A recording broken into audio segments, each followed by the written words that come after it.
Wow. Well, it's time to play this again. I'll play a bit of this and then I'll do my DSP video. Alright, it's time for some pony waifus. Let's see here. I'm gonna seduce a pony. I guess charm's most important. Maybe some IQ. Okay, let's get those fucking ponies. Fuck you, 3D women. It's ponies and LARPing for me. Let's see here. Okay, let's do some pony stuff. Oh, there they are. Oh, wait. I'm live?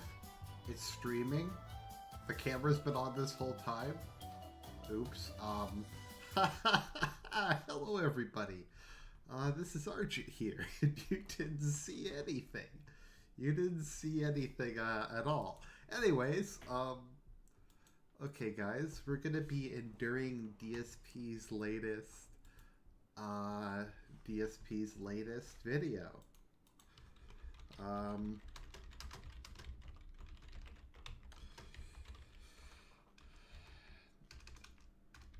So yeah, DSP's latest video. So I have not watched this yet. This is just raw. I wasn't intending to do another DSP video for a while. I wasn't intending to do anything. I was just about to go to bed, and it came out. And because it came out, I figured let's talk about it. So I already took my sleeping meds, so I could be completely crazy or I could be low energy, but it is what it is. Nothing I can do, but I digress. So let's see. This is DSP talking about his history with Machinima. Let me know if the sound's okay. Welcome to a special vlog. This vlog, I really didn't know if I was ever going to be making anything like this. Oh, you were going to make this. Being that... By the way, I've decided at some point I'm going to... Okay, so just a couple things. Someone was just saying I was taken by surprise. I clicked on my notification was taken to a pony video. Yeah, that was a parody of when DSP was jerking off on stream and he didn't realize the camera was on. So that's the joke. I was just doing that. So someone's asking how my father is. My father's good. He's home now. He's recovering. He's walking a bit. It's going to be a couple months of rehabilitation. So let's just get started. But yeah, Phil was always going to make this video. Let's be honest. This is like the dirt. This is the shit that everybody's been wanting to hear about. I've been looking forward to this video myself. I just like to say, if I can figure out how to do it, because he can't just accept donations on PayPal like a normal person, I'm going to give Phil some money, because I do monetize these videos, and when I do the videos and I'm not using one of his videos, he doesn't deserve any money from that. But if I'm going to be watching this and monetizing it, I kind of feel like I should give him something. For the majority of the time that I have been doing YouTube for a living, meaning making money doing YouTube videos and or live streaming, doing this kind of thing as my job, I was partnered with a company, an MCN, one of these big partnership networks on YouTube called Machinima. And I partnered with Machinima way back when, in early 2011. This was at a time when very few YouTubers were monetizing gameplay videos. In fact, at that time, it was a very tumultuous time where the gaming videos on YouTube were very popular, but a lot of them would constantly be hit with copyright strikes and issues, and it was kind of a very iffy scenario if people would ever be able to make money doing it. I was actually one of the people who was considered the pioneer of making video gameplay on YouTube and monetizing it and being able to make a living doing it. A lot of people saw me doing it and said, oh shit, Phil was able to find a partnership and he was able to monetize his gameplay videos because he was with this partnership. And they kind of jumped along with it too, and now here we are, some 6+ years later, and YouTube is absolutely flooded with thousands of people doing gameplay videos on a daily basis that are monetized. It was kind of cool being there at the very beginning of this whole movement on YouTube of monetizing gameplay videos and doing it for a living, okay? Now, the reason I'm making this video is because after a 6-year partnership with Machinima, it was just about 1 month ago that I basically severed my ties with the company, and yeah, there was some little red tape I had to jump through there. I had to wait for the contracts that I had for my 2 YouTube channels, DSP Gaming and also KO Gaming, to kind of expire, and KO Gaming just expired about a week ago. But now I am completely free from them. I'm actually now partnered with a different company on YouTube. Okay, and a lot of people want to know why. A lot of people want to know what happened, Phil, because you've been with this company for 6 years. And it's funny because when I partnered with Machinima back in 2011, they were actually known as one of the Okay, he needs to shave that beard off. That beard looks awful. How it's like half major heavy-hitting partnership companies on YouTube. They were one of those pioneering companies that allowed gamers for the first time to put advertisements on their video gameplay and make money doing it. So they were huge. And then over the years, I hate to say it, I mean, I'm just being matter of fact here, the reputation of Machinima kind of went down and down and down and down over the years for various different reasons. Now, the good news is, for me, I was never really affected by any of that negativity or controversy because I wasn't in any of the stuff that was controversial. I'll give you some perspective here. There was at one point several years ago when the Xbox One first released that they had a campaign, if you were with Machinima like I was, if you made videos covering the Xbox One and you put certain like tags and stuff in your videos and you were only positive about the console, like you had to be super positive about the console and all of that, then you would get paid extra money from Machinima, okay? The problem was they didn't have anyone disclose in their descriptions of their videos or even in the videos that basically those videos were overly positive paid advertisements, which actually is a violation of the United States law. So Machinima ended up getting in a ton of trouble because of this, because they brought in all this money ad revenue from Microsoft, right? All this revenue from By the way, this is 1080p. This looks like shit. He really did need to get a better camera. I mean, my phone camera looks better than this. I don't know. When they never disclosed to any of the viewers that it was paid advertisements, and they had to pay a settlement to the United States government in order to get out of that, okay? Sounds like a legitimate company. Because I didn't participate in that stuff. My coverage on YouTube, on Twitch, has always been considered 100% independent. You're never going to see a paid advertisement from me, or if it is one ever, you'll know it is. Paid advertisements. Like his merchandise, like his Amazon associate link, like Project 7. What about that, like, paid advertisements when he was selling those statues? I guess none of that counts. Try to pull the wool over your eyes or be dishonest with you and not let you know that what I'm telling you in the video is my honest opinion or my honest take or honest gameplay. I would never... You mean like with Project 7? Well, I guess you were honest. I mean, you said the planets were aligned and they told you not to do Project 7. So I guess that was honesty, but that was kind of honesty after the point. Other YouTubers have been doing it for a long time. You may not even realize some of the bigger YouTubers you watch do this all the time, but I would never do that, okay? I never have, okay? So, all this controversy and the negativity that seemed to have been surrounding Machinima and been involved with Machinima, I kind of was never affected by it because I never was involved. Never was affected by it. Not involved with any controversy. Every once in a while, never. I get pinged by someone. And I say, Phil, did you hear this big thing about Machinima? I'd be like, no, because all I do, I sit here, I stream, I record, I upload. That's it. That's the extent of my relationship with them. They send me a paycheck. No relationship. Okay, well, what about when all that, like, false copyright stuff happened, and he was like, Machinima's influence on YouTube will get this cleared up. And how about when he flagged all those, he had Machinima flag all those, this is how you don't plays. I mean, Machinima's done a bunch of stuff over the years. Okay. I'm going to turn the speed up on this a little. Over the years, Machinima has definitely fallen from grace. People have basically said, what's going on with this company? How could they change so much? A lot of people tell me that a lot of the shows that Machinima used to be known for, popular YouTube shows that they used to do, they're gone. They laid off the people or fired the people who used to be on these popular shows. And so a lot of people are very upset with Machinima for various reasons. I've heard horror stories of people who had this relationship with Machinima, they couldn't get out of their Machinima contract or this or that, all this kind of stuff going on. I never had that relationship with Machinima ever. I never had this negativity. So for me, no negativity ever. The vast majority of the time that I was with Machinima was a very positive. What about when Machinima told you to delete all those videos? Something happened because I'm not with them anymore. Oh yeah, that happened. There's been a ton of speculation over this past month. What specifically happened with Phil? Why is he of all people? Phil's been like the one guy who's seen Machinima the longest. Okay, let's try to guess. I haven't seen this video, so let's guess what Phil is gonna say as the reason why he left Machinima. Sorry if I'm speaking kind of quiet. It's just night out here and everyone's sleeping. Hopefully you can still hear me. But Let me think here. What is he gonna say? What is gonna be the excuse? I don't even know, to be honest.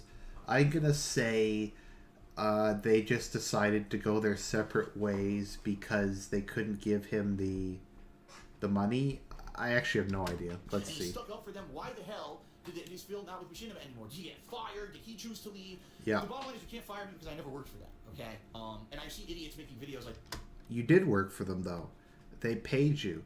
You were in a contract. You provided a service for them, which was making videos, uploading them to your channel for ad revenue, and they took the ad revenue and then paid you. That means you did work for them. I mean, even if you're an independent contractor, you work for them. If the U.S. government hires Boeing to build a jet fighter, Boeing is working for the U.S. government. Like that DSP fire. I was never working for Machinima. Never working for them. A partnership agreement. A partnership agreement. An at-will agreement, meaning that both sides need to agree to want to have this relationship business-wise, and at any time it could have been severed. Yeah, but that's every job. Every job, if you're not in like a country where there's slavery, is an at-will relationship.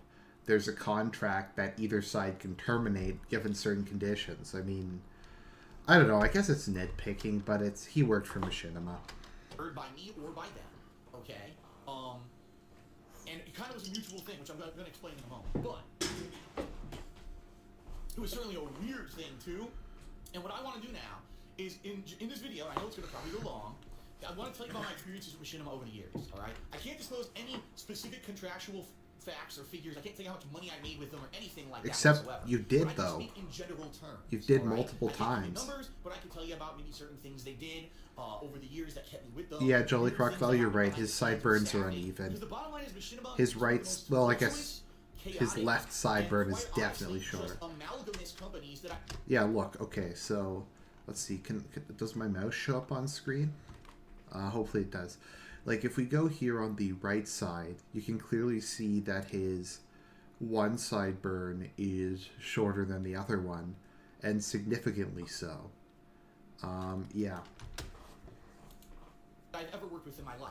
So from the day that I partnered with Machinima to like a few months after, to a year after, to a year after, to a year after, that company just kept changing constantly.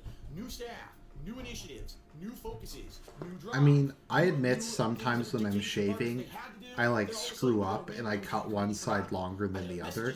I think most people do that from time to time, but I do fix it. I'll give you some examples during the course of this video. Like one example would be when Grand Theft Auto 5 came out. Machinima sent out an email to all the partners saying you should play the game with no music and you shouldn't put any cutscenes in your Let's Play. And everyone's like, what? Like, are you stupid? Like, that's the point of a Let's Play. Have legitimate coverage of the game. If you have no cutscenes, you're only doing not even a Let's Play. You're just basically doing highlighted gameplay. And everyone was planning to do a full Let's Play of Grand Theft Auto 5, and no other partnership network sent out this kind of notice. Okay, now that people are, like, pointing it out, it does bother me, his sideburns. It's just so fucking lazy. I mean, like I said, I occasionally will screw up when I'm shaving because my hair grows really fast.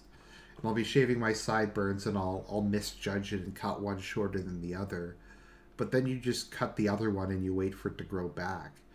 Then again, Phil probably doesn't bathe, so... To their partners, why did Machinima do it? And this is what I mean. Machinima would have these weird initiatives and weird directives that they would do, and then they'd abandon them all suddenly. And it was just so bizarre. So allow me to give you the full story. Let's all start way back when in 2010. In late 2010, I'd been doing YouTube for 2 years as a hobby. I had never made a penny doing it. I'd been laid off of my job, and I decided to become a full-time... Yeah, okay. It was fun to see people excited. Why does he have to tell this story every time? We know, Phil, you were laid off from the helicopter company, you had been doing YouTube for fun, you partnered with Machinima, and you made it your full-time job. And contacting me and me getting popularity on the internet for something that I really enjoyed, being a gamer, a lifelong gamer, alright? It wasn't intended that I would get laid off from my job in 2010. It wasn't intended. For 5 years, I was getting commendations at this job. He was getting commendations. Made no fucking sense at all. Another case of another company doesn't know what the fuck they're doing. And by the way, that company I used to work for is pretty much on its last legs and almost out of business. All the people who work there, basically their jobs got outsourced and they're basically done. So signs of the times when you have someone who you think is a great employee, you fucking compliment them, you give them commendations, you lay them off, and within 3-4 years your company is done, right? But I digress. I was left in a digress. There's nothing I could do. I had no money. Nothing I can do.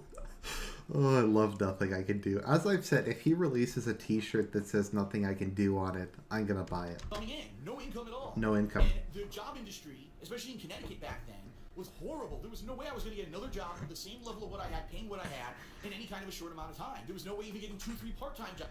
I mean, as I've said, and I used to, I don't know if I still have them up, but I used to do, as a joke, I would fill out part-time job applications. I used to go back to doing that, like on a live stream, and the job applications were sometimes like 80 questions long for a minimum wage job. Job searching is shit. Phil kind of has a point here. Jobs that I'd be able to make enough money to keep my condo, to pay my car payments, and to pay all my bills, basically. Paid my bills. Up shit's creek. And so I said, maybe I can make YouTube work. Maybe I can make this work. And I tried everything. I tried doing regular AdSense on my vlogging channel because back then you couldn't monetize gameplay videos. It wouldn't be allowed. So I tried just monetizing my vlogs. That didn't work out. Then I tried going to a different site. That didn't work out. Finally, I was on my wit's end. And this funny thing had actually happened in late 2010 that led to me being partnered with Machinima. A lot of people don't know this story. There's a person named Hutch who basically was doing gameplay videos on YouTube. He was scouted by Machinima. They had interaction. I guess maybe he got partnered with them or whatever. And he ended up actually becoming hired by them, employed by them. And he moved to California. And he was working for them. He was in videos for them, all kinds of stuff. At one point, I guess either I had said something in a vlog that pissed Hutch off, or Hutch had said something in one of his videos, and someone asked me about it on one of my Q&A shows. And I had talked either about him or he had talked about me. I don't even remember how it happened. But basically, we had beef. There was a big disagreement in 2010 between the two of us. And at that point, these two big gaming YouTubers going at it was actually a big thing. And people were excited to see us go back and forth. The drama, right? The drama. It was a misunderstanding. I actually don't, at this point, don't even remember what the fuck the disagreement was about at all. And we ended up kind of talking it out with... Why is he even mentioning this? Like, I'm sorry, guys. There's just not a lot I can comment on. So far we have... I'm going to tell you this story. We're 10 minutes in. So then he goes over the same thing we've always heard. I was fired from my job, yada yada. I started trying to do YouTube for a living. What started me at Machinima was this fight with this guy who I don't really know who the guy was, but I had a fight with him. And then a bunch of other things happened, and I don't even remember what the fight was about. Then why are you telling it? On YouTube back then, because back then people actually used private and direct messages on YouTube. Not anymore. I haven't used one in like fucking 5+ years. That's because you don't have any friends. People send me private messages. And basically, we came to the conclusion that it was a misunderstanding. Yes, this video is at 120% speed. I'm not watching this at normal speed. He rambles too much. So after I lost my job in late 2010, spent 2-3 months floundering around trying to find a way to make ends meet and make enough money to pay my bills. Pay my bills. I got fed up, and I went to Hutch. I said, Hutch, listen, I literally have no idea if sending you this email or this private message is going to have any effect whatsoever. I have no idea if this will benefit me. But the bottom line is this. I lost my job. I want to do YouTube for a living. I seem to have the viewership to do it, and the fan base is behind me 100%. I tried a couple things. They're not working. Is there anything Machinima can help me do? Yeah, maybe I can get a job. Now, to be slightly fair to Phil, he doesn't get messages just because he doesn't have any friends. Actually, wait a minute. Didn't he say he hasn't received one in like 5 years? I actually sent him a message, ironically enough, just the other day. I sent him a message on King of Hate Vlogs, and I said I congratulated him on getting engaged. I said that I wished him and Leanna a happy life together, whatever my criticisms of him were, and I said I would say a prayer for them. And I unironically say that. Yeah. Someone asked, Argent, did you have a good Friday? I got cucked by parking. I tried to go to church, but the entire parking lot of my church was full, and all the surrounding streets were full. So I just gave up, and I went to the park for a couple hours to get some sunlight. But I'm definitely going to church tomorrow. With Machinima, or I don't know what's going on right now. Hutch referred me to their partnership division, okay? Which put me in contact with someone in the partnership program. He reviewed my channel, DSP Gaming, and he said, wow, you got a lot of viewership, and you got a lot of stuff. Yeah, let's get you in. And he ended up signing me up for their partnership contract. Now, by the way, back then, in 2011, the partnerships on YouTube were very different than they are today. They were all actually, at that point, view-based, meaning you would get a certain amount of views on a video, and based on the view...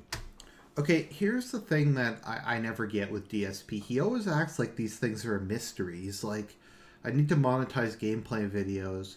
So I found somebody who mentioned that they monetize gameplay videos. So I'm going to message them and then go through to message somebody else.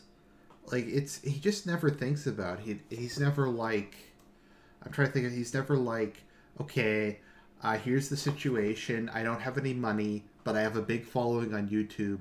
Maybe I should like look into how to monetize stuff. And he doesn't do that. He always has these like roundabout ways of doing stuff. By the way, everybody, sorry if I'm snorting myself.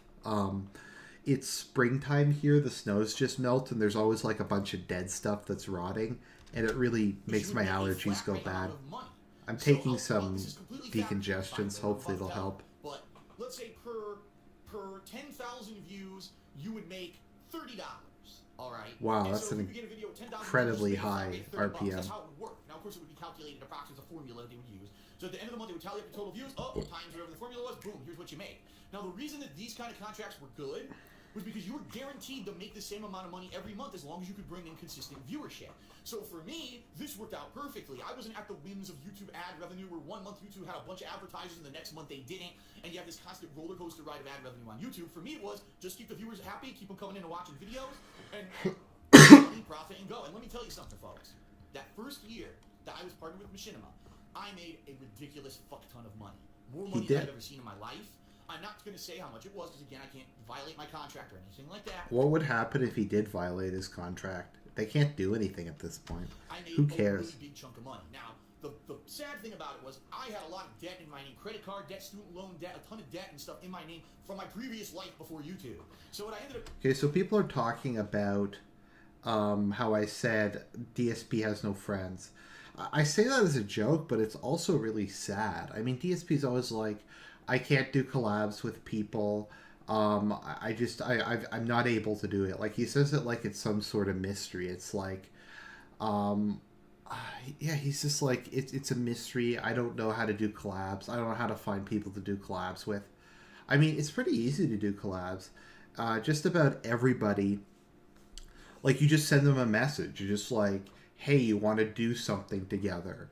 Maybe somebody you know, like, I think his name is Blaze on the Right, who I sent a message to, and I'm like, I'd like to, hey, would you like to come on my channel for an interview? I know I did that with Argent Rain a while back. I'm like, hey, why don't you come on? You're a small, your channel's smaller than mine. Come on, we'll have a good conversation. You can kind of introduce yourself to my audience, and maybe you'll get some more subs. I mean, it's literally that easy. It's like it's a mystery. I mean, and he does gaming, so he could just literally go to some other gaming YouTuber of a similar channel size and go, why don't we do a co-op campaign together? And that would be win-win. But he's like, it's a mystery. And it's not a mystery. I mean, I have severe social anxiety, and I can do this shit better than him. The reason I don't do more collab stuff is just I just don't have really reliable schedule.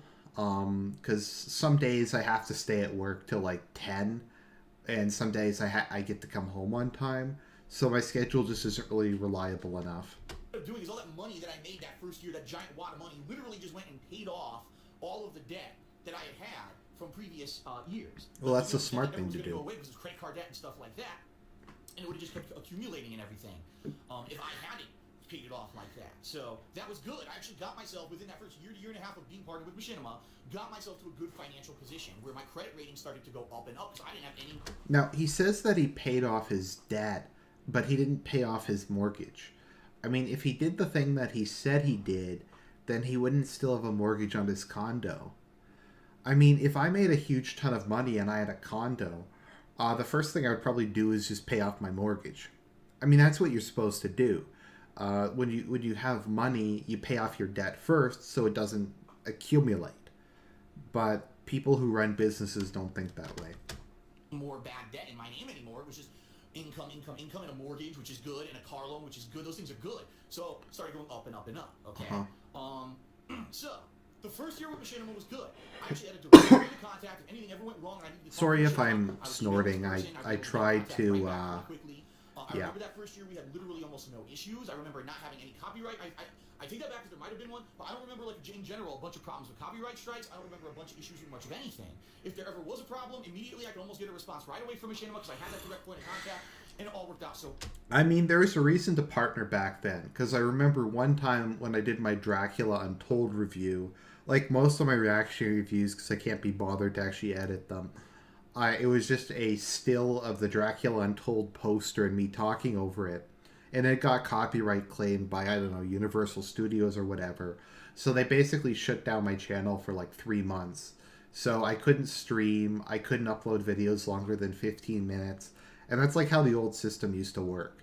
And I mean, it's bullshit. I'm not even using footage from the movie. I'm using a promotional image. And I gave it like a positive review, and I'm like, this movie's fun, go watch it. Well, in fact, it worked out so well that first year, all right, that I was considered one of Machinima's top partners. One of the top partners. They contacted me personally, and they said they wanted to have a sit-down with me, well, not really a sit-down, but, a conference over the phone regarding myself, the growth of my channel, the future, and all kinds of stuff like that.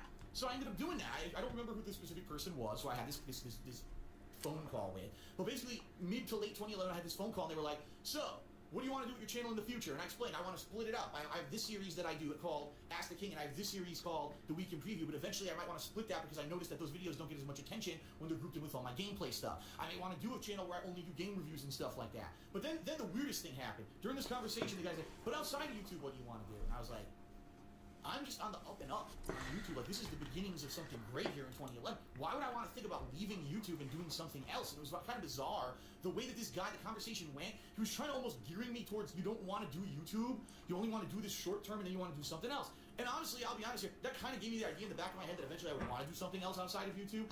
Yeah. Time that he would ask me. And I even remember, like, he started saying, well, what other things are you into? And I was like, well, fighting games. He's like, oh, fighting games. Did you notice that Street Fighter 4 has been starting to get live streamed now? You think maybe you want to get into that? Maybe you could be a game commentator. And I said, well, I used to be a pro player. I have a lot of knowledge of the series, and I probably could add a lot. And he's like, yeah, that's what you should do. You should look to be a competitive games commentator in the future. And by the end of the conversation, I was so, like, confused. Like, what was the point of this conversation? I thought the conversation was going to be about the growth of my channel and all this stuff. By the end, he was trying to convince me to be a games commentator. But that's what I mean. This is the kind of stuff that happened with Machinima that would confuse the shit out of me. By the way, that guy who I talked to during this call about the development of my channel, never spoke to him again. It was like I talked to him once, that was it. I never heard from him again. Never heard anything further about channel development, never heard about being a games commentator ever again. Gone. Okay? So things would have... Oh, someone's saying DSP's talking really fast. I have this on sped up just because he rambles so much. It's easier to just play it faster and pause than to try to talk at normal speed. But no, it's so weird. He's like, okay, so I talked to this one guy and he told me to do something, and I thought the phone call was kind of weird, and I didn't talk to him again. Like, why is he even talking about this? I don't know. Along swimmingly with me during 2011. And late 2011, early 2012, I actually got contacted by Machinima. Now, keep in mind, I had almost no contact with this company. No contact with them. Contact or whatever. They didn't contact me in regards to, oh, we need you to do this or that, or oh, we'd like you to do this for an event or this or that. Nothing like that at all. Usually it was just, I just put out videos, I make money on them, profit, and that's it. And if there's an issue, I contact them, but outside of that, I never really hear from them, all right? I ended up getting contacted by them, saying, guess what? Machinima's doing so great that we have this new program for top partners. We're going to give you a bonus structure. So if you can hit a certain viewership level every month, you're going to make incremental bonus percentages on the money you already make. You're going to make more money. Now, of course, I was thrilled at this. I was like, bonuses sound good to me. This program only existed for about 2 to 3 months, and then they completely discontinued it and said it was on hold.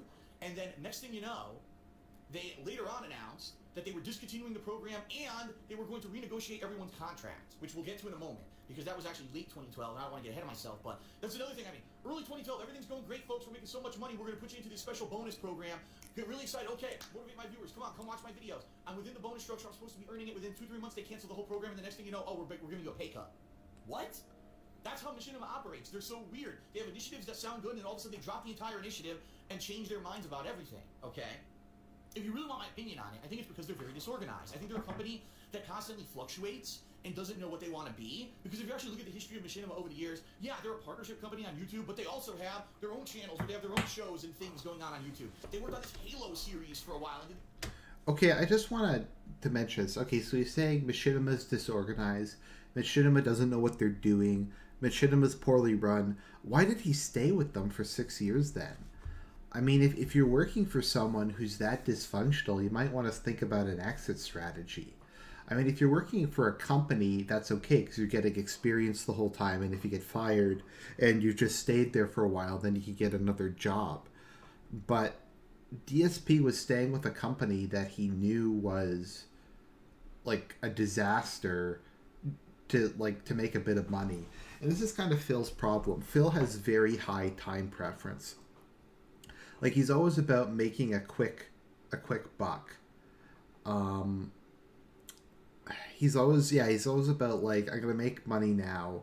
I'm gonna make money on Project 7. Sure, it's gonna cost me my friends because I'm gonna rip them off, but I'm gonna make slightly more money ahead of time. Series and stuff like that. That made no sense. A live action TV-like series. Why did they even do that? I don't know, but that's what they did. And then they later on did other series. Remember they did, wasn't it the Mortal Kombat series, right? The live action Mortal Kombat. Why did they do that? I don't know. It's so weird. And by the way, every time they made one of those series, they wanted me to promote the series. And I told them, listen, sorry, I'm not going to link your series to my main page for any extended period of time because I need to promote my own videos to make my own business go. Wait a minute, didn't he just say that Machinima never contacted him or never asked him anything? So, like, Machinima never contacted him, and Machinima was hands off, but Machinima was constantly doing all these video series, and they kept asking him to promote them. I mean, that's kind of like collab, I think. Maybe he should have gone, hey, look, could I maybe, like, have a cameo on these series? Or maybe if I promote them, could they, like, promote me? But he doesn't think that way. I understand this is your important thing because he's a businessman. My fans or whatever, but there's no way I'm going to let you dominate my channel for a week because you did this live action series. That's completely unreasonable. So in a lot of ways, there were disagreements we had over the years too. You might have noticed also sometimes in my old vlogs and stuff, I had that Machinima logo that would be spinning. This reminds me of something Phil said once. He said that collabs are a bad idea because that tells other people that similar channels do exist, and it's bad business sense to cross promote. So, like, if you go on someone else's, like, let's say I went on Rainey's channel, and my viewers went and watched me on Rainey's channel. In Phil's world, all my viewers would go over to a Rainey, and they'd never watch any of my stuff ever again. It's not as if some of them might go, well, I still like Argent stuff, but maybe here and there I'll watch a Rainey video. And it's not like maybe some of Rainey's viewers would be like, oh, hey, I'll go over and check out this Argent guy. I liked him when he was on the podcast. I mean, that's what people do. That's the way, like, every business, everything in the entertainment industry works. It's all about crossovers. It's all about collaborations and just trying to promote yourself.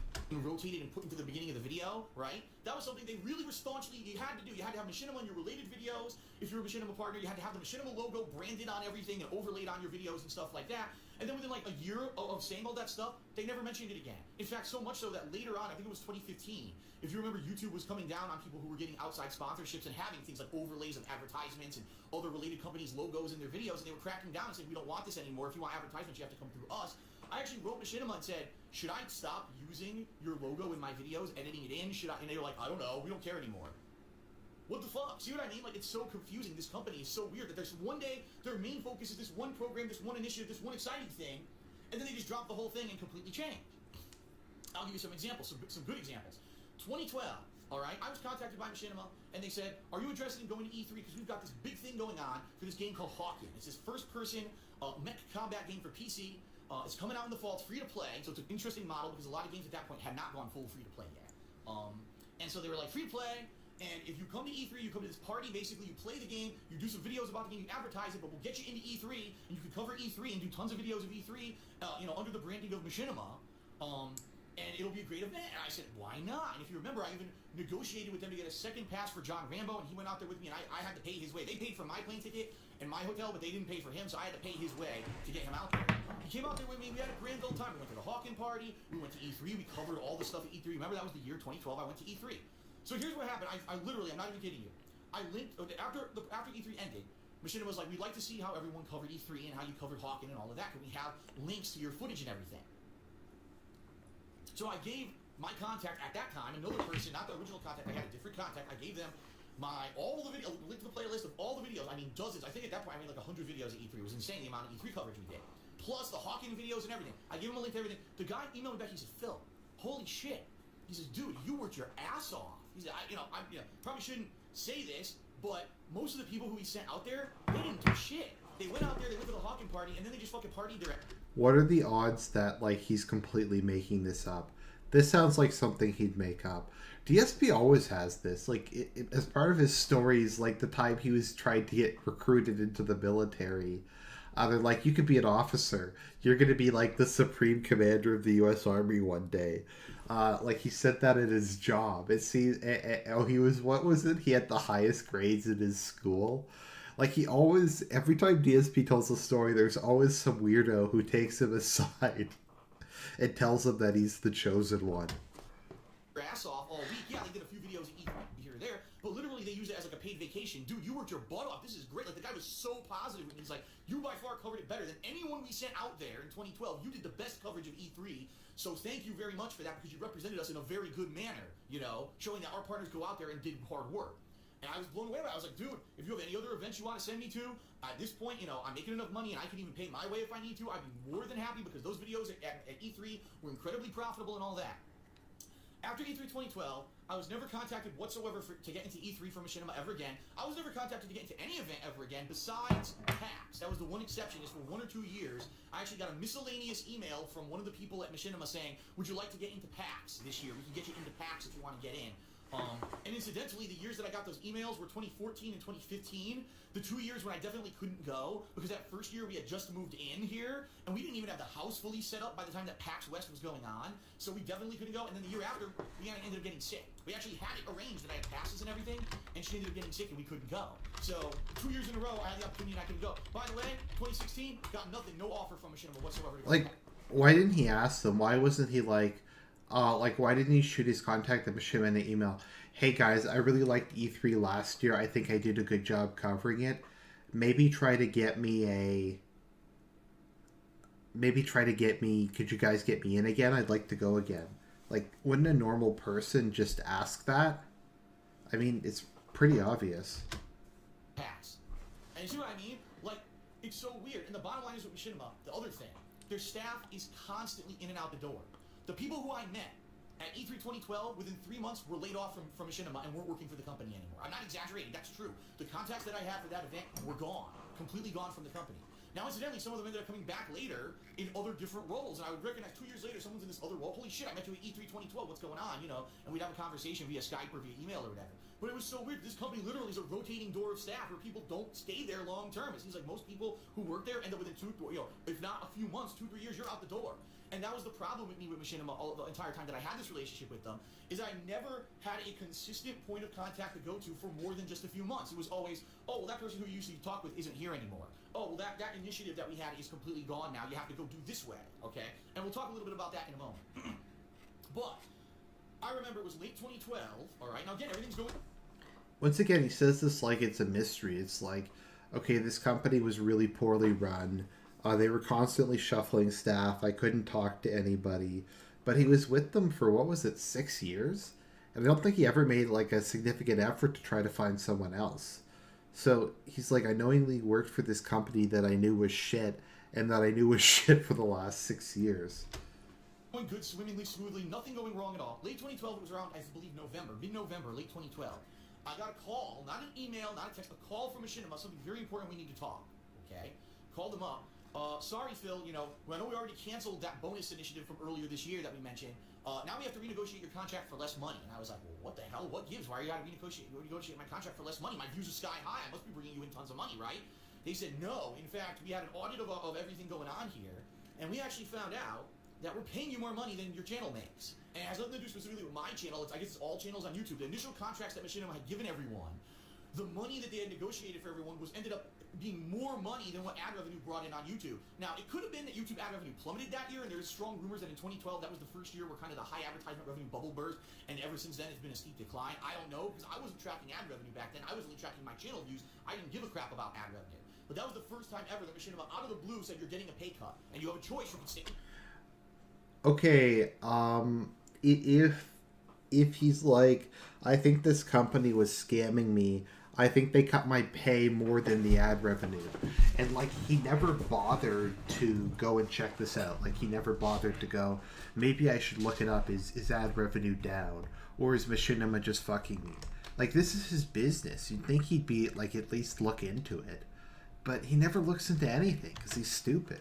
Stay with us and take this pay cut, or you could seek to go elsewhere. Now, at that point, I liked Machinima. They had sent me to E3, they had done nice things for me, and I said, why wouldn't I stay with you guys? So I took the pay cut. That was actually the time, if you remember, I had 3 channels. I had DSP Gaming, DSP Street Fighter, and I also had a vlogging channel, DSP Vlogging. Well, they told me that DSP Street Fighter was making, like, almost, like, really bad ad revenue. It was not bringing in much ad revenue at all, and they were going to have to give me a giant pay cut over there if I were to keep uploading videos to my fighting game channel. And I said, if I'm going to keep DSP Gaming open, and you're offering me a contract on DSP Gaming that's way more money than if this new contract for DSP Street Fighter, what incentive do I have to upload any videos to DSP Street Fighter? You're making no sense. Why would I even keep that channel? You'd keep that channel because people hate when you spam like fucking 40 videos a day, fighting game videos. Because when he does fighting game videos, he puts up each match individually. He can't be bothered to just there isn't a, like, he can't just put up like it as a gameplay stream, like take, I don't know, 10 fights together and put it up. He puts up each fight individually, and he plays it for like 5 hours a day. So like 5 times 5, so he puts up like, no, wait, okay, let's say he does like 10 videos an hour for 5 hours a day. So you can put up like 40, 50, 60 videos a day. Yeah. When I could just upload all my fighting game footage to DSP Gaming and make the increased amount of money, to which they were like, yeah, I guess we see your point. So, yeah, it was really weird, the whole situation in late 2012, how they had to renegotiate everyone's contracts, okay? Maybe your fighting game channel doesn't make any money because they're shit. Accounting, right? They have an accounting or finance department who looks at ad revenue versus what they're paying their partners, and they would be able to have a red flag and come to the management of the company and say, hey, Mr. CEO, hey, Mr. President of Machinima, hey, whoever, we fucked up. Look, we're paying way more money. Can we fix this right away? Why did they wait an entire year of having these sky-high contracts before they realized that this was an issue? Why would they even have made those contracts initially? Didn't they have anyone do some kind of market analysis or anything on YouTube with advertisements to figure out that they were paying way more money than what they were making? It doesn't make any logical sense. So is he complaining now that they were paying him too much money? Because that's what it sounds like. It sounds like he's complaining that Machinima was paying him more than they should have been. All right. I don't, like, this is really hard to follow. Dire financial straits, and that's when they ended up getting extra funding from YouTube. You might hear over the years, Machinima constantly has to get funding from someone else because they bleed money. As a company, they constantly bleed money. They don't make a lot of money.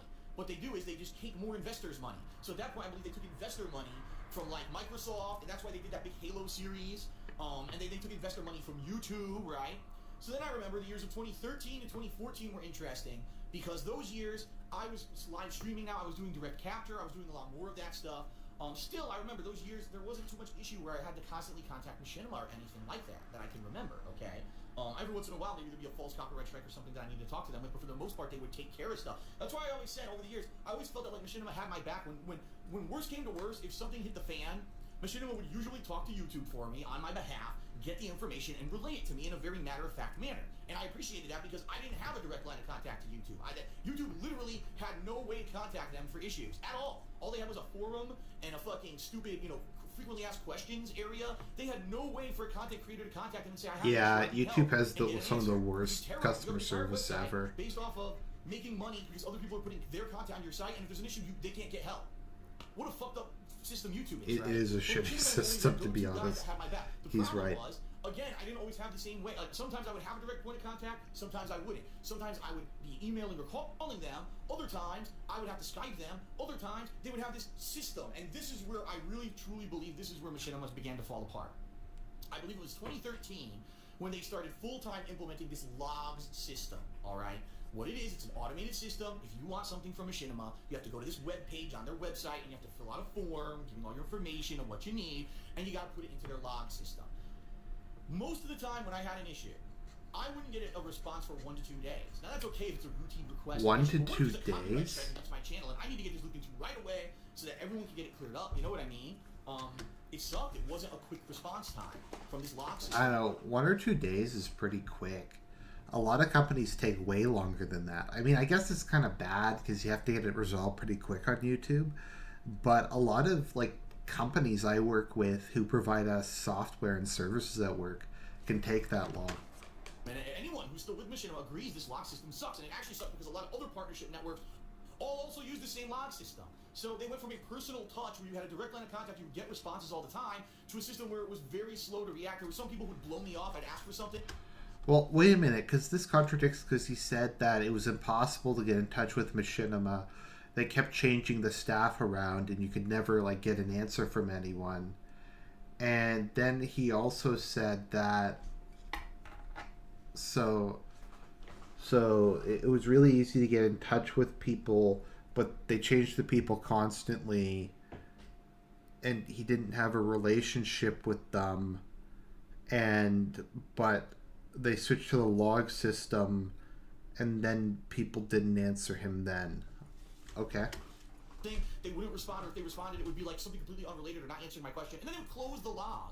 To which I would respond, how can you close a log when you didn't actually answer my question? You can't. The way to close a work log is to prove that you've completed the work, and you didn't if the question is unanswered, therefore you can't close this fucking log. And there were a lot of people who I had working at Machinima in that log system, line-level customer service people, who I had issue with because apparently they were trained and instructed to just, as soon as you respond to someone, regardless if you give them the answer, close the fucking log. So now I gotta do a whole new log every time I want to ask you about the same issue that you didn't answer yet? Bullshit. Terrible system, absolutely terrible, and there was no accountability there either. If someone didn't do their work, no one ever got in trouble, or at least from our end, you could never see that. So that's one of the things I really hated. The next major issue that happened with Machinima with me happened in late 2013.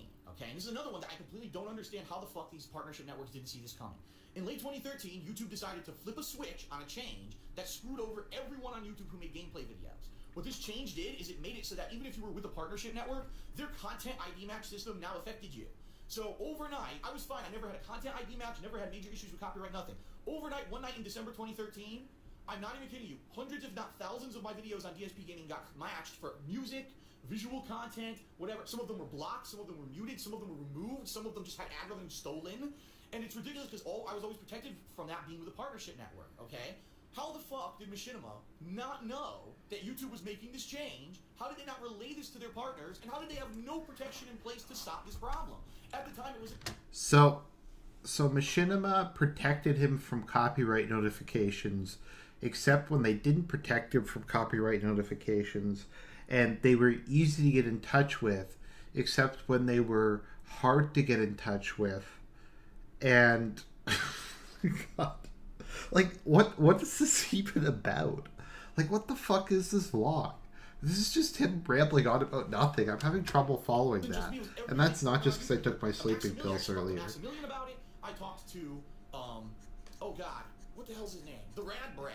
We were all kind of communicating via Twitter, trying to figure out ways to solve this issue until Machinima figured out a bigger fix. They literally said, we got a bigger fix in the works, guys, but for now we can't help you yet. You're going to have to figure it out for yourself. So I actually figured out a way to remove the music from the videos who had claimed music, and I relayed that to other big YouTubers who were with Machinima, and it was this big rigmarole for like 2 weeks. Then finally, after this 2-week rigmarole, Machinima says, well, for certain partners who are big enough, we're going to give you the managed partnership, all right? And I remember I was one of the people chosen, Rad Brad was. At that time, I don't think Maximilian was. I could be wrong about that, but I'm almost positive he said he wasn't selected for the managed partnership, and he was worried because all his videos were getting claimed, and he's like, how the fuck does this work? This is bullshit.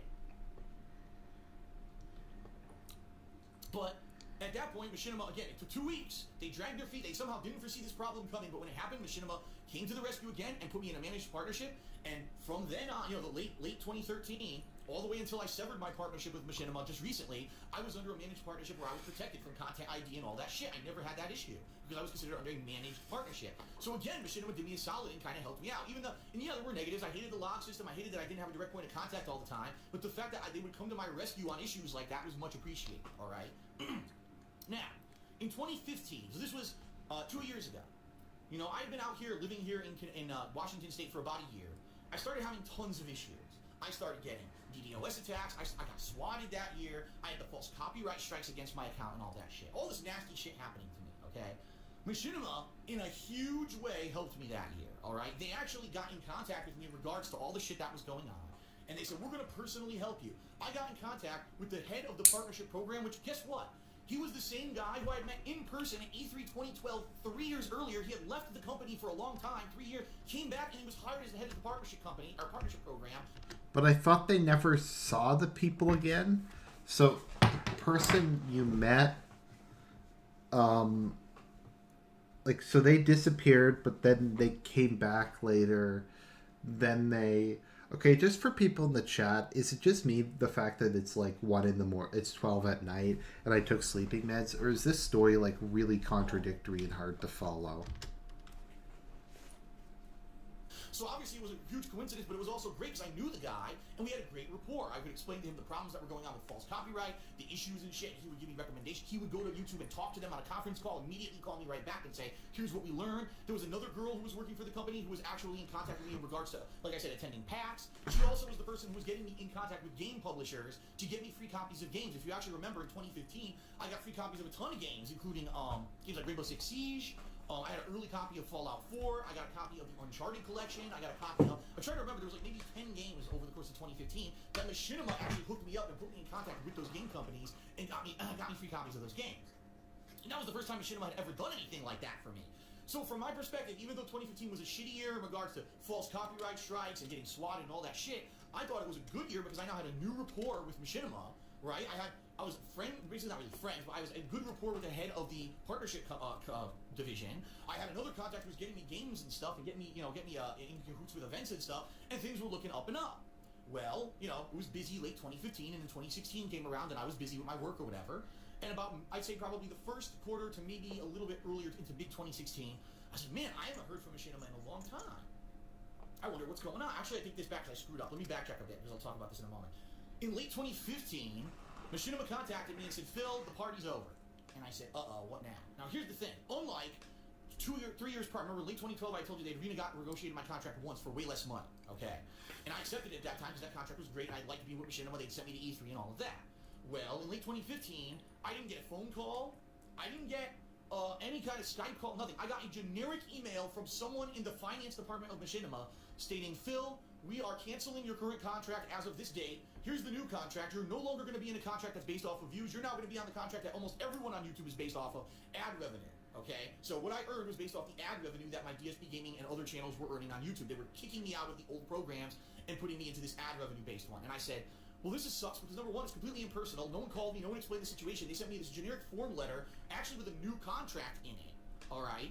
Stating that they were forcing me into this new contract or they were going to cancel my contract at the end of the year. And I said, this is ridiculous. This isn't how you treat someone who's been a partner and a top partner of yours for years. I should have gotten a call just to explain the situation. And by the way, they were rushing me into it. They were only giving me like 30 days to sign this new, way less lucrative contract, or else they were going to give me the boot, okay? So immediately I contacted the head of the partnership program, who I was friendly with, and I said, listen, I need more time than just this. I need to go out and see what else is out there, what other companies are offering, and see if you're offering or what you're giving me now is better than what they're going to offer. You can't just force me to sign this within a couple of weeks. I'm going to need some time. So the good thing is, again, because I had good rapport with the head of the partnership program, he said, we are going to give you an exception. We're going to give you like two months to figure out what you want to do. And you can sign with us or not. It's up to you, but this is the best offer, the absolute best offer we can offer. And we apologize. We know it's a pay cut, but it is what it is. We can't keep paying you. It is what it is. Nothing I can do. Apparently, Machinima had found out they were paying me more money than what the channel was making ad revenue-wise. So why on earth, again, your finance department didn't figure this out and stop it to begin with? I have no idea. It makes no logical sense that there's this major partnership company who apparently has terrible finance people who never alert anyone in the company of what's going on, and therefore they always pay people more than what they make. It makes no fucking logical sense. How can you run an operation? You couldn't be bleeding money constantly. It makes no sense. So I went out there in late 2015, and I looked at other partnership companies and what they were offering, and it turns out they were offering slightly less what Machinima wanted to offer me. Sorry, was it 2015 or 2016? So he said 2016, now he's saying 2015. Stay with them. So I said, okay, I'm going to stay with Machinima. Now I remember at that time I talked about this, a lot of people gave me shit. They said, Phil, didn't you hear the negative press that Machinima did this thing and Machinima did that thing? Why would you stay with Machinima? If I remember, what happened was he talked to 3 other partnership companies, and then he just gave up. I mean, he didn't try to like go to them and say, well, other than money, what are you going to do for me? Maybe a partnership company would have promoted him. Maybe they would have given him like some other stuff. I don't know. This whole thing is just really hard to follow. I'm sorry, guys, that my commentary is not better. I just don't even know what he's talking about. They have this negative stigma associated with them, and a lot of big YouTubers have left them because of this. Why would you stay with them? And I simply said because they're offering me more money than everyone else. That's the bottom line. That's why I'm staying with them. It's not because I don't like. It's not. I mean, yeah. Another reason I would say probably was because I was friendly with the head of the partnership program, and I had that rapport with him, and I knew if I needed help with something, that I could contact him and I could get help with it. But outside of that, yeah, it wasn't. They weren't flying to E3 anymore. At least at that point in late 2015, they were giving me free copies of games, so that was a nice thing. Okay. So anyway, I ended up accepting all the renegotiated contracts, and as of late 2015, I ended up making way less money than originally I was with Machinima because I got into this ad revenue-based contract, performance ads versus views, which is bullshit. Because as a content creator on YouTube, I shouldn't have to worry about, oh, YouTube did good this month and signed up all those good advertisers, so I should try to pump out more video views this month to get more ad revenue in this month. But this month, I know traditionally they don't get a lot of ads, so I should just not do as much this month. I should be focusing on giving you quality stuff you want to. Yeah, but that's how businesses work. That's how, like, the entertainment and advertising thing work.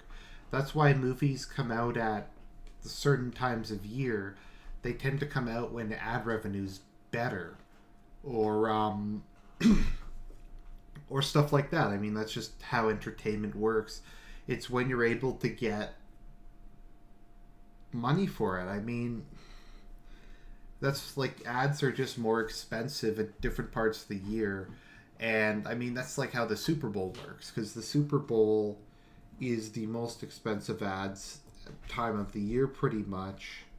So, by his logic, the Super Bowl ad should cost as much as like ads on a news channel, like in the middle of the summer. I don't know. See all the time and not have to worry about that shit. But because YouTube does a horrible job with advertisements and acquiring advertisers and keeping them, as we've seen in the news recently, they lost 250 top advertisers because they fucking suck and they don't know what the fuck they're doing because they're inept at their jobs. Now the content creators get screwed, right? The bottom line is, if YouTube had done their job all these years and kept the advertisers on YouTube, that initial contract I had with Machinima back in 2011 would still be in effect today, and everyone would be hunky-dory happy. Machinima wouldn't have to seek multiple different people to fund them or whatever, and we'd all be fine. But because YouTube can't do their fucking jobs, we're all in this position right now where a lot of YouTubers are now coming out saying they can't even do YouTube for a living anymore. Okay? So anyway, 2015, late 2015, I decided to stay with Machinima at that point. I mean, once again, if you're in an ad-based business, and this is a problem a lot of old media is having, is they just can't afford to run the newspapers anymore, or the magazines. They just don't have enough money for advertisers. So, I mean, I don't know what YouTube's supposed to do. I mean, obviously they're trying to get as many many advertisers as possible. I mean, he acts like YouTube has some conspiracy, like they don't want advertising. So in like Phil's mind, YouTube, just to screw him, didn't want to go out and get better advertisers. So YouTube wasn't interested in making money through advertising, but if they had been interested in making money through advertising, then everything would be good. Oh, like I said, early to mid-2016, I realized, it's like, that girl who was contacting me all the time about free games and stuff, I haven't heard from her in a long time. I wonder what happened to her. Is she even okay? So I ended up writing an email one night. I was like, hi, I know I haven't heard from you in like 4 or 5 months, but you were doing, we had a good relationship. You were helping me out with games and getting stuff for my business. I just want to see how you're doing and what's going on. Within 2 days, I got a response back, not from her, from the automated log system that I hate, saying, she's no longer with the company. Please don't send her emails anymore. Okay, that's interesting. So then I said, gee, I wonder. And there were 2 other people I knew who were with the company at that point. I sent them emails. Guess what I got? Auto responses back. Don't send them emails. They're not with the company anymore. And at this point, I'm like, obviously, it's another issue where, again, the employees came in. For whatever reason, they were doing a good job. He always says that this is some sort of mystery. Like, it's just like, he's like, it's like, Machinima, these people came in, these people came out. Machinima gave me a pay cut. All this other stuff happened, and I just stayed with them. There's nothing I can do. It is what it is. It is what it is. Nothing I can do, but I digress. Job, everyone was happy, and they all got laid off.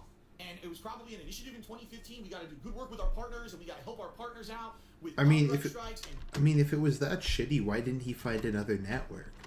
I mean, other networks can't be run as bad as Machinima, and yet Machinima, despite being run so bad, still paid him more money than the other ones would. Get him free games, and then all of a sudden, some manager, some upper CEO at Machinima said, "Oh, fuck that! I'm gonna just completely destroy that program again and lay all the people off again. Fuck them." And that's what happened. So all my contacts at Machinima in 2016 were gone from the company. Okay. Now, in particular, I hadn't had any issues with copyright or anything major at all during 2016, so I never had to write them for really a copyright strike. I never had to write them for anything like that whatsoever, and I never even had to contact the head of the partnership company, or the head of the partnership division, about anything for most of 2016. It was pretty smooth sailing, no issues. So in that regard, I really didn't do anything there. I do remember, in the summer of 2016, I may have written them a log, because I had to, because again, my point of contact was apparently laid off. You know what's another weird thing about this this entire thing? He didn't mention the Be Awesome One incident. He didn't mention when Machinima told him to delete all those videos that destroyed his channel and took him out of YouTube's search. I mean, he's blamed them for pretty much everything else. You'd think like the most traumatic incident in his life he'd bring up. So maybe he just forgot about it. About why did my views drop all of a sudden? Because everyone noticed this in the summer of 2016. Everyone's views plummeted, and it stayed down. It wasn't like they went down and went back up. They went down and just stayed down. And obviously YouTube changed something, some algorithm or something. Never disclosed that information, never shared it with anyone, didn't admit it, and I even asked Machinima. Machinima asked, and they got no response from YouTube. So I stopped paying. Because at one point, how many times are you going to ask, and you're not going to get a response from YouTube? Because they feel like they're so high and mighty and elitist and better than everyone, they can just change their whole fucking website and business without having any kind of disclosure to the people who make them fucking money by giving them their own content. It's so insane that this company operates the way that they do. They're such a company with their heads up their own asses. They're so elitist because they're all fucking Ivy educated more. Okay, if YouTube's so bad, why does he work for them? I mean, this is part of the whole thing with DSP. Like, he acts like it's such a mystery. He's like, this YouTube shit, and YouTube is shit. But he's like, I work for this company that I know is completely incompetent, that can't get ads, that actively doesn't want to get ads to fuck me over. So in Phil's mind, he spent the last 6 years working for a company that deliberately is trying to pay him less money, that doesn't want to make money, that is completely erratic and is unreliable. And yet he's working for this company and he won't think about going somewhere else. And he's willing to keep working for a company that he thinks is shit. Okay. Morons who have no street smarts. I've said this a million times before. No street they smarts. Think that they're so smart and better than everyone that their changes will always benefit everyone. Is street smarts Phil getting 2 mortgages? Is it moving across the country when you can't afford it? When in reality they will fuck everyone over. But I digress. So all you better digress. All right. Now let's talk about the current issue. What literally just happened. What literally just happened. Okay. You will not believe this story either. All right. So here's what happened. No. You will not believe this story. That's because you lie about everything. So, in February 2017, 2 months ago, I looked at my channel performance, and it made no sense. It told me that there was a spike in advertisement from October, November, December, that it went down slightly in January, which you always expect, and then in February, when typically ad revenue goes back up, it plummeted. It went half. So it was already down in January, then it went down by 50% more in February, which meant with that amount of money being made, I couldn't pay my bills, all right? At that point, I hadn't instituted any backup plans. Once again, he says it's like this is a mystery. This whole thing is something that's happening to everybody, and I'm actually considering going back on my word and opening a Patreon or something, because traditionally I just wanted to make money off of this through ads, but ad revenue for me has gone down by like 80 to 90% over the last month, and it's not just me. Pretty much everybody in YouTube has seen their ad revenue go down like 50 to 80% in like a couple month period. I mean, it was bad in February. It was worse in March. It was like, I don't know, like 20% in February, like 50% in March. And now it's like 80% down in April. So it's not a mystery. I mean, this is an issue everyone's been having. Or anything yet, or any kind of, things to fix anything. I literally didn't know if I was going to be able to pay my bills, my mortgages, anything, come this month. In fact, this month of April. Because I was apparently going to make half as much money on YouTube than I had ever made before. I wrote a log. Had to write a log because there's no point of contact anymore with Machinima. They all got laid off, right? I wrote a log to their system. How can this be? Why does it say I'm making half as much revenue or whatever? Per the first response I got, okay, from their customer service department, the guy completely blew off my question, didn't answer me, and said, oh, well, February is a shorter month. And based off of these ad revenue percentages and CPMs and all of this stuff, it looks like if it had been a month as long as a normal month, you would have made as much as you did in January, but it was a shorter month. I was like, are you an idiot? I made half as much as I did in January, you dunce. This is completely factually incorrect. You're completely dodging the question. I went back to him. I said, that is not a satisfactory answer. I want a better answer. That doesn't factually make any sense. I can't pay my bills unless you contact YouTube and find out what's going on. At this point, I thought maybe it was an error, like a glitch. There was actually a couple of times with Machinima where this... So, literally, he's saying, you have to give me more money so I can pay my bills. This happened where they either underpaid me or overpaid me. There was one time Machinima, I'm not even kidding you, this is a funny one. They paid me 3 times more than what they were supposed to pay me 1 month. Then they realized their error, and for 3 months they didn't pay me at all. They fucked up internally. They calculated way too much, and then they decided not to pay me at all. So, thank God, when I got that giant sum of money out of nowhere, I questioned them rather than saying, oh, it must have been a good month this month, and went and spent it, and the next thing I know, I have no income for 3 months, right? But they periodically have these issues. There was one time, many years ago, this was like 3-4 years ago, where all of a sudden they just sent me a lump sum of money. I said, what is this? And they said, oh, well, apparently there was a miscalculation on YouTube of your views. We actually owe you thousands of dollars. I was like, sounds good to me. So in this case, I thought maybe this was another situation where not the views, but the ad revenue was miscalculated. Maybe it was an error internal. Maybe they could fix it, right, on their end, and my ad revenue would go back to what it was, normal. So that's what I asked. That's what I was hoping for. And it took about another day to get an answer, and now it was supposedly this guy, who I guess is one of the more senior members of the customer service department at Machinima, and he came back to me saying, Phil, we're going to ping YouTube on this and give you an answer. It does look like, according to what you're saying, your ad revenue is way down. Like, everyone else has higher ad revenue than you. We can't figure out why your particular YouTube channel may be down and why you may be targeted. From what we're looking at, it doesn't look like you've been flagged as advertiser unfriendly, which would mean that my channel was apparently eyeballed by YouTube by saying that I'm not a channel that the common people would see or that advertisers would want to advertise on. I mean, typically channels that are affected by that are political channels, religious channels, those kind of channels. I'm just doing video gameplay, you know what I mean? So that's not super controversial. You wouldn't think that my channel would be flagged. And from what they saw, they said, no, you're not. So let's get answers. I waited 3... But Phil, you're like one of the most hated people on the internet. You literally have dozens of channels.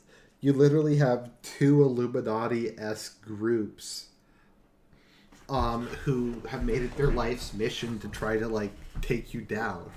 There's, like, 2 secret orders that are trying to take him down. Oh, wait, I'm not supposed to mention them anymore. Okay, there's groups of people who are trying to take him down. Not mentioning any names. And so there was that. And there's like dozens of channels that just take what he says, cut it into little pieces, and put like filters over it. 3 days, got no response. Now in the meantime, I'm making no money. I'm making like next to no money at all during February. Now, where's my answer? I need a fucking answer from these people. Nothing. So I finally pinged them again. Nothing. I pinged them again. They finally respond. Okay, but we talked to YouTube. And YouTube says that, no, you're not flagged for being advertiser unfriendly. They didn't give us any more answers. We'll continue to ask, but, whatever. I'm like, dude, this is not a valid response. I need an answer from YouTube. And I know what's going on is they're bringing it up quickly in like a meeting or a conference call as an aside issue rather than driving it as a priority, okay?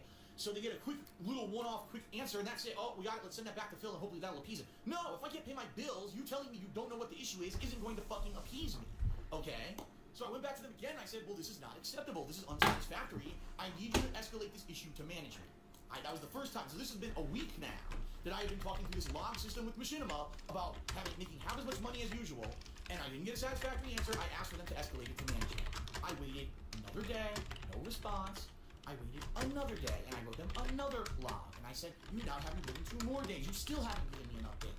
I need an answer. They came back and again blew smoke up my ass. No concrete information whatsoever. And I said, I went back to them again and I said, this is it. I said, I asked you now twice to escalate this issue to management. Okay. So now I knew basically they weren't going to do it. So I said, well, I know what I can do. I can contact the head of the partnership program. Now it had been a while since I talked to him, about a year. So I knew, who knows what has happened within that year. So I write the guy an email because I have his direct, in my contacts and everything, my phone, I have all his direct information. I write him a message and I wait. I get an automated message back. It says, that person is no longer with the company. I'm like, you gotta be fucking kidding me. The guy who's the head of the partnership program, who helped me out tremendously all through 2015 and late 2015 with the contract renegotiation and everything, he's gone? Yeah, he's gone too, so they got rid of him too. If you have any issues that you would have contacted him for, contact this guy. So I forwarded the whole same email that I written to appeal to help to the head of the partnership program, explaining the whole situation. I sent it to this other guy, whatever. And that was all I could do, right?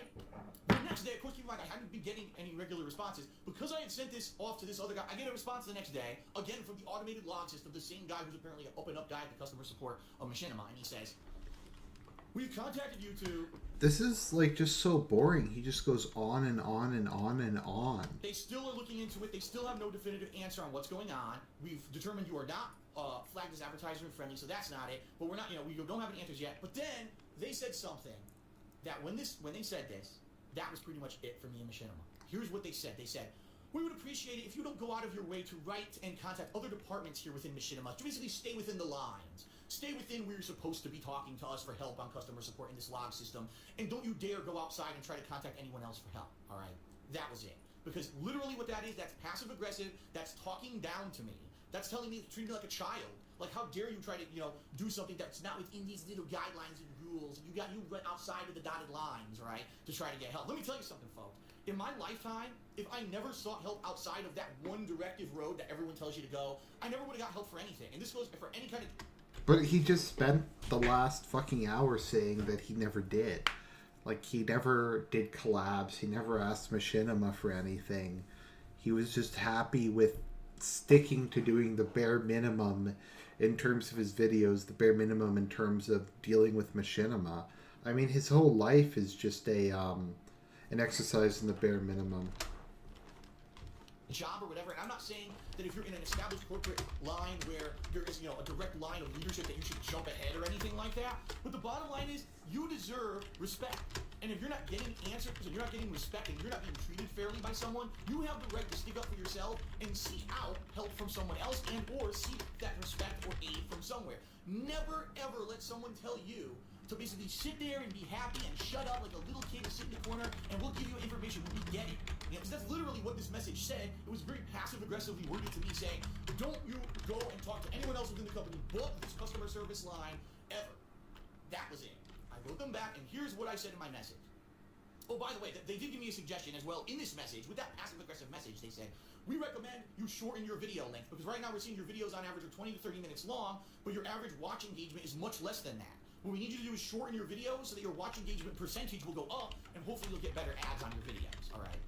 So they did actually give me a good piece of advice. Not to say that it was an amazing piece of advice. It was kind of like a quick fix rather than a root cause of the problem kind of answer. But they gave me that piece of advice, and I responded. The first thing I said was, I want you to understand something. This literally is a situation where I'm in dire financial straits, and if this stands where I'm going to be making half as less money on YouTube as I ever did before starting now, I'm going to lose my house. I'm going to have all my shit reclaimed. Credit card bills are going to go default. I'm probably going to have to declare bankruptcy. I'm going to lose everything.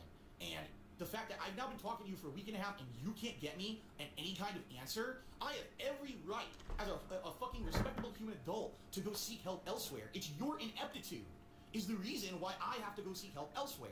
And I even said, I wasn't going seeking some department outside of the scope of where I would look for help at Machinima for help. I was going to the head of the partner program who throughout 2015 and 2016 helped me repeatedly with false copyright strikes, with issues against my channel, with contract negotiations. That would be the natural person one would logically reach out to. I wasn't going outside the scope of what I was supposed to be doing. That's exactly what I was told to do 2 years ago for issues. Now all of a sudden in 2017 you changed your whole structure again, and now it's Now, part of the problem with DSP, and this is an issue with everything he does, is this sounds plausible. I think it's possible that Machinima did fuck him over. I think it's possible that Machinima didn't really hold up their end of the bargain and that they didn't really do what they should have. The issue is DSP's a pathological liar and he lies about everything. And that means no one can take him seriously. So, yeah. The wrong thing to do when you talk down to me, and I literally said, I feel like you've insulted me, and therefore, I'm going to be honest with you.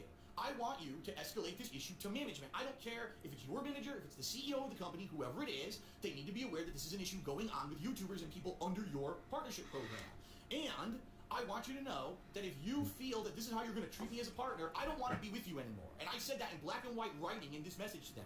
I don't want to be with you anymore. If you're going to mistreat me and talk down to me and not get me help and basically talk to me like a king. Because this is my livelihood here. Understand, this is my livelihood. And I ended the message in this manner. I said, I do not want to hear from you again. I want to hear from management who are going to explain to me the situation of what is going on, all right? And that's that, okay? The next day, I got a message from Machinima saying, and it was from the same guy, so again, it went against my wishes, we have decided to execute our right to end a partnership with you on all of your channels. Therefore, here's the legal agreements that we had with you. With DSP Gaming, this channel can only be, for a certain amount of days. For the King of Hate vlogs, a certain amount of days. For KO Gaming, a certain amount of days. So basically what they were saying is they didn't want to be in agreement with me anymore with the partnership, all right? So let's recap this situation. I did nothing wrong, okay? I wasn't in violation. I did nothing wrong. Nothing at all wrong. DSP did nothing wrong. There's nothing he could do. Machinima just kicked him off. Now, honestly, this whole thing sounds plausible. If he wasn't a pathological liar, I mean, I've heard from a lot of people Machinima's complete shit. This sounds like the kind of thing that they would do. This also just sounds in general like the kind of thing shitty companies do. The problem is there's no reason to believe him. YouTube rules. I wasn't flagged for being advertiser unfriendly. All of a sudden, I literally started making half as much money as I usually did. It was to the point where I was afraid I was going to lose my house, my job, my livelihood, everything was going to be repossessed. My life was going to be fucking ruined. I didn't have a backup plan to fall upon, okay? I contact Machinima for help for a week and a half. They give me the runaround and don't give me any answers whatsoever on what's going on, and they refuse to hold YouTube accountable and get answers from YouTube. Then I go to a contact who I already had from 2 years running as a contact of someone who's helped me and told me to go to him on these issues. I went to him, was told he wasn't with the company anymore, and then I was scolded by Machinima for talking to the guy that I was told previously should be my point of contact for issues like this. Talked down to like a fucking child. So I laid down the line with Machinima and said, if that's how you're going to treat me, I don't want to be with you anymore, and they released me from my contracts. So that's really what happened. I asked basically to be released if they were going to continue to disrespect me, and then they released me from my contracts. That's what happened word for word. Like, he always waits until the last minute, to be perfectly honest. Like, he knew Machinima was shit. Like he said here, I knew Machinima was shit for years. I thought Machinima was awful. I thought they did a horrible job running their company. And when it turned out that they did a horrible job running their company, and it finally affected me directly, then I decided to leave them, but not before. What kind of a fucking company? Would anyone want to be? Who would want to be with a company who talks down to you? And when you tell them that you've been insulted, they just say, well, fuck you, and they throw you away like that, right?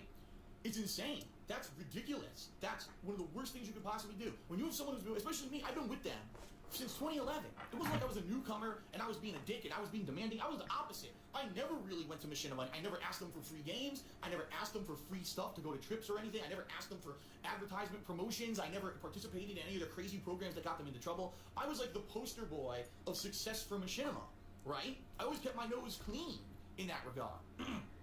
And for them, after 6 years, to basically say he's just a nobody and blow me off and then insult me for talking to someone who was a previous contact of mine, fuck that. Like, get the fuck out of here. Now, of course, I did some research. After all this happened, I said, I gotta do some research. I gotta figure out what really happened here.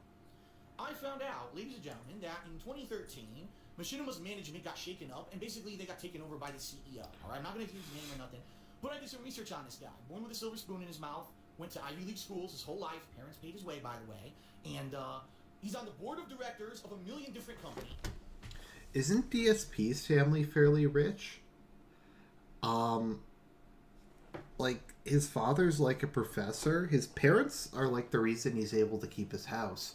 They give him a lot of money over time. So, yeah. I think his business degree is in finance. Which means there's no way that his actual full attention is given to Machinima at any one time whatsoever. Alright? There's no way. When you're on a board of directors of a bunch of companies, you're constantly involved and intertwined with their issues and things. There's no way that you could possibly be involved full force in the company that you're supposed to be the CEO of. This guy is basically the antithesis of everything that I stand for. I'm a believer in hard work. I'm a believer in earning everything, earning your way. I was a person who was incredibly intelligent and was in line to possibly go to Ivy League schools, and I was told no, I couldn't go because I needed financial aid, and they didn't want me because they didn't want to give me the financial aid. Okay, I don't think that's true. That sounds like bullshit. From a lot of the people I know, if you get decent grades, you can generally speaking go to better schools. But his parents paid for his school anyway. I don't fucking know.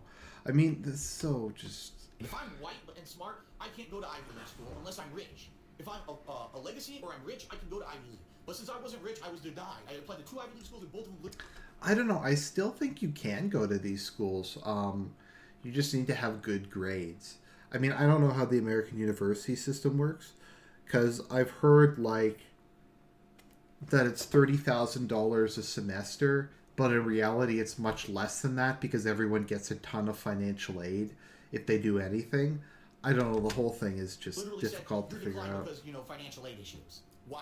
Isn't that nice to know that in America, if you're rich, you can stay rich and go to Ivy League schools and be on the board of directors of a million fucking companies and make horrible decisions? I mean, let's face it. Let's look at Machinima since 2013, all right? I mean, I kind of think if DSP was not lying and he actually had the best grades in his high school, I can't believe that he couldn't have gone to an Ivy League school with a scholarship. I don't know how the whole thing works. American universities are completely fucked up, but I don't know. This whole thing just sounds like something he's making up. I bet you he couldn't get into those universities. Now, in Canada, it's a bit different because in Canada, our universities are all pretty equal. I mean, there's some universities that are better for some things, like Guelph and Waterloo are kind of science and engineering universities. But generally speaking, in Canada, it doesn't really matter where you go. Like a degree from just about any university in Ontario is valid. Like it doesn't matter where you get it from. Queen's is kind of our equivalent of the Ivy League. It's slightly more prestigious. But in general, like I have my BA in political science, and that's good pretty much anywhere. It doesn't matter where you get your degree from. We don't really have tiers of universities in Canada. I mean, like I said, for if you get a engineering degree from Waterloo, obviously that's a lot more prestigious than getting it from Windsor. But that's just because that school is specifically for that purpose. But yeah, so the whole American thing confuses me. All these, the advertising promotion with Xbox One, where they didn't properly disclose anything, they got into legal trouble, right? Ran out of money. Therefore, had to seek more funding from other companies and have these influxes, injections of money from Microsoft and YouTube TVs. By the way, we're 90% done the video. We're 60 minutes in, and he only has spent 5 minutes actually talking about what happened. So what happened is he sent them a couple of emails. They didn't respond to his emails soon enough, and they didn't provide enough detail. So they fired him. So that's it. Like, you could have done this in 10 minutes. Instead, we have to sit through a fucking hour and 10 minutes of just him rambling. Stay alive, right?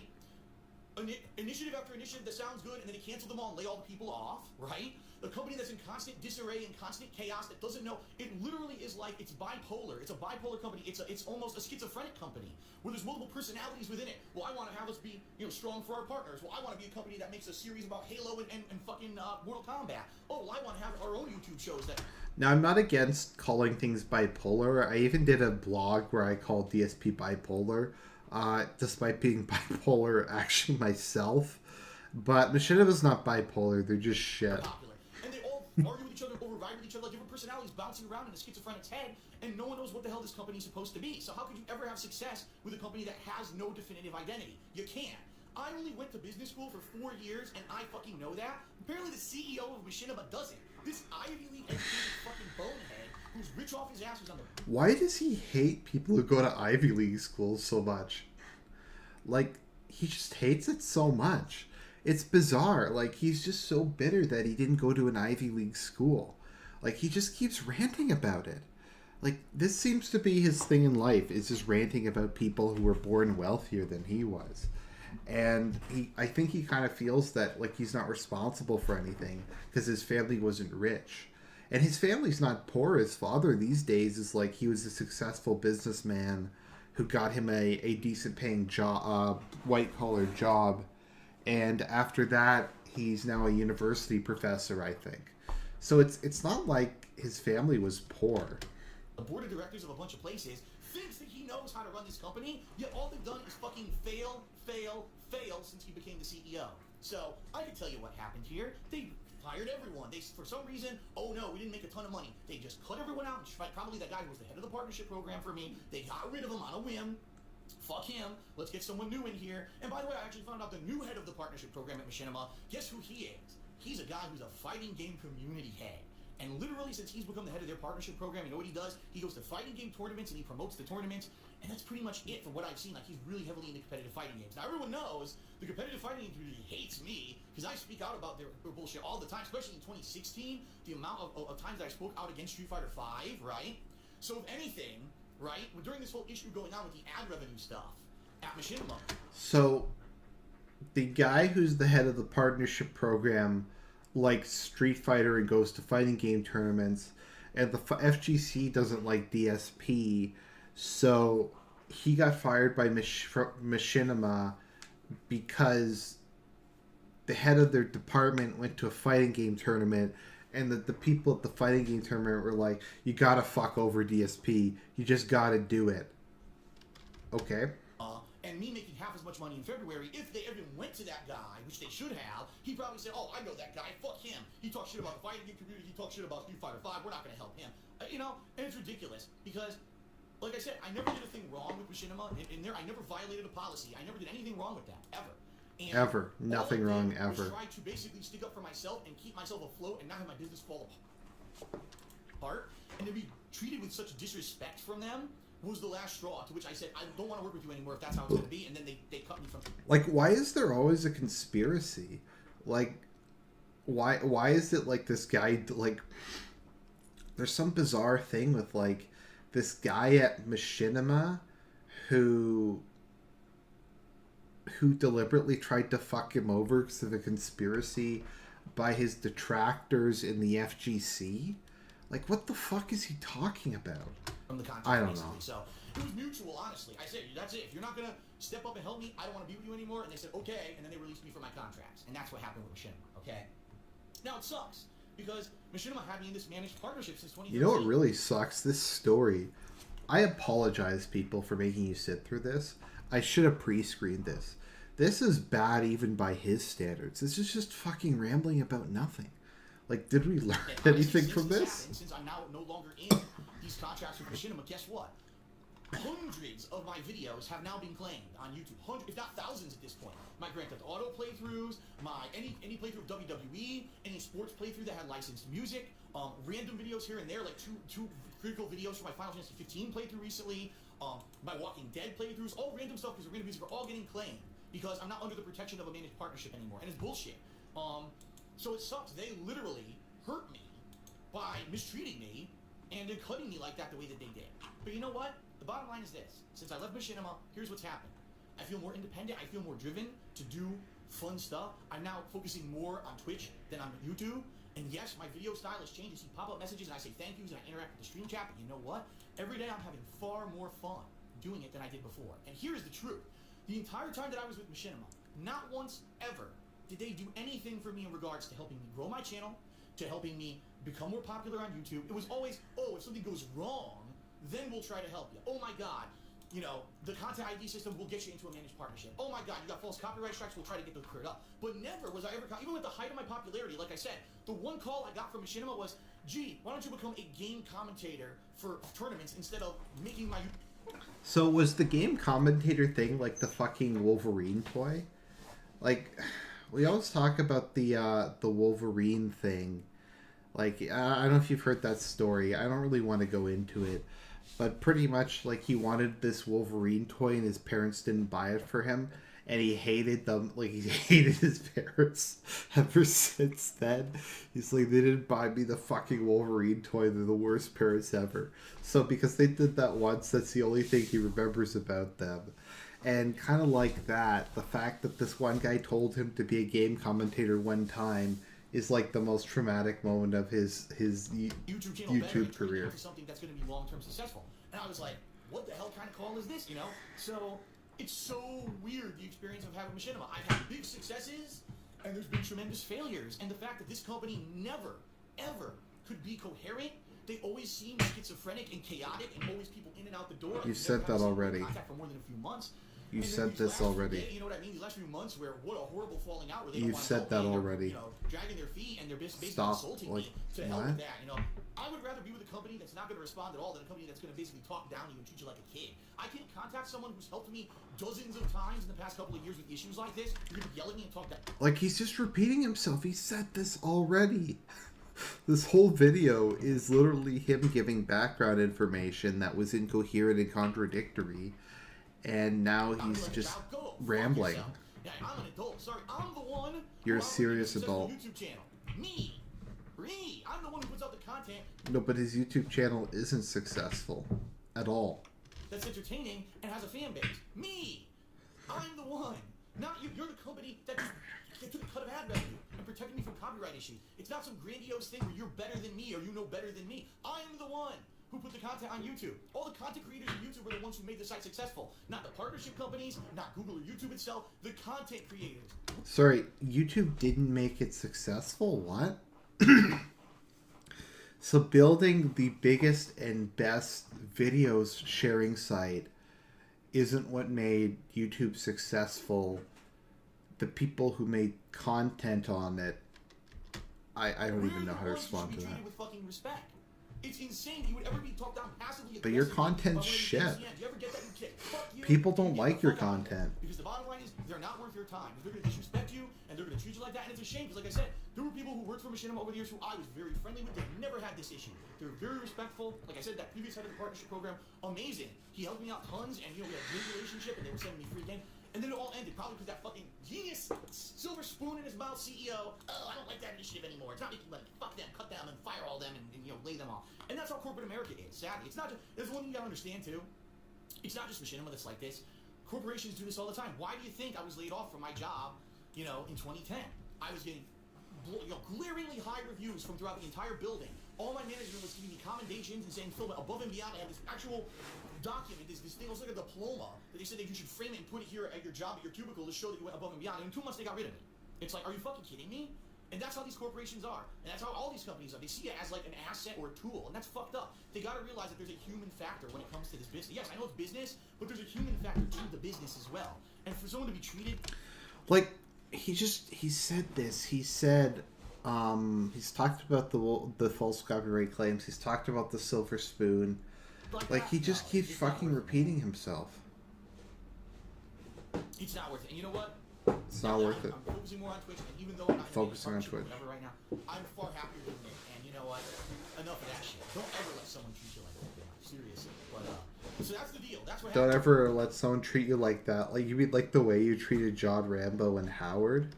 But I know that's crazy. Out of nowhere, basically not getting help and being mistreated from a company that had told me previously, all these ways to help me and everything. I know. But that's what happened. That's the God's honest truth of what happened. I didn't disclose anything there that I wasn't supposed to. I didn't tell you any ad revenue numbers. I didn't tell you any contractual agreements. Nothing like that. It was all knowledge that was agreed to. I didn't violate any non-disclosure agreements. That's why I was very general. I couldn't tell you about how much I made or anything like that. But yeah, it's been a crazy ride. And the ride's over now with Machinima, not with another company. And honestly, I haven't interacted with them at all. I'm not in a managed partnership, so even if I get like a copyright strike, I don't even know if Curse can help me. Honestly, I have no clue. The bottom line is that the copyright strike issues and things on YouTube are so different now, because now those false flags and everything don't really work anymore. So people trying to do, a piece of fucking fan art, get that. It doesn't really work anymore. The fan art. Any kind of impersonate another company and put in a false copyright strike. YouTube now finally. Now that's something that actually happened with DSP, was people would pretend to be Nintendo or Konami or like some big company, and they get like a fake email address like bill@nintendo.ca or something, and they'd file copyright claims like pretending to be the company that published the game. Screens all that, and I'm sure people have tried it, and I haven't gotten any, so I don't really think you need that kind of hand-holding management anymore, okay, when it comes to YouTube. Now, some people have said to me, I'll finish the video like this. They said, Phil, if you had a falling out with Machinima, you're not with them anymore, and you're not in a managed partnership, why on earth are you with another partnership company? Okay, why? Because it's way different on YouTube. A lot of people now don't even go with partnership companies. They just go with Google AdSense or whatever. Well, I can't not necessarily 100% answer the question. I think originally I did apply for Google AdSense on DSP Gaming a long, long time ago. We're talking 2010. And I'm almost positive that it was denied because they said it was, at that point, gameplay-related content, and therefore it wasn't monetizable.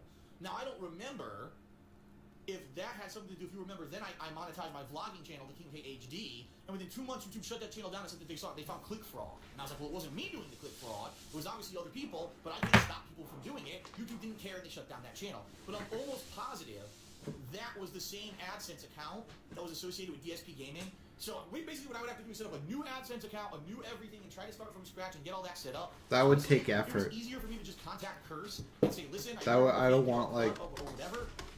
Guys, like, to set up a new AdSense account, I'd have to, like, click a couple times. I'd have to make a Gmail account. I'd have to enter my personal information. I'd have to click the apply for AdSense button. I'd have to, like, wait for it to activate. And then I'd have to, like, link it to my YouTube account, and that might take a couple hours tops. I don't have time for a couple hours tops. He's tried. It is what it is. There's nothing he could do. He couldn't make another AdSense account. There was nothing he could do. Sure, I managed to do it, although it took a long time because of just the way they do it is stupid. But I'm sure it's better now. But nothing you can do. It is what it is. You can just quickly monetize all my videos for me. And by the way, Curse offers me a lot of the things that I had with Machinima. Like, I had this partnership with a company called Audio Micro that gives me music to put into my edited videos. Now that I'm with Curse, I can still use that company. So I liked that. I was getting, royalty-free music that I could use in my videos, and I could continue to do that. If I didn't do that, I couldn't. I would have to go seek out my own music. And when I do reviews and stuff, countdowns, year-end series, they'd have to be, like, silent because I'd have to find music that's not royalty-free or that's, I can use and have permission, and there's very few things out there that you can use. So there are benefits to me being with Curse. Now, by the way, the other thing that a lot of people don't realize, the Curse partnership is very open-ended. Unlike Machinima, where you're always tied into a contract for a certain amount of time, Curse basically says the way that we pride ourselves is that we think our partnership is good enough that you're going to stay with us. But if you want to leave us at any time, just submit a request and you can leave. So if ever I get an offer to be in a managed partnership again, or I get an offer for more money, a better ad revenue percentage, I can jump ship from Curse and no harm, no foul from them. That's what their company says up front, so there shouldn't be an issue.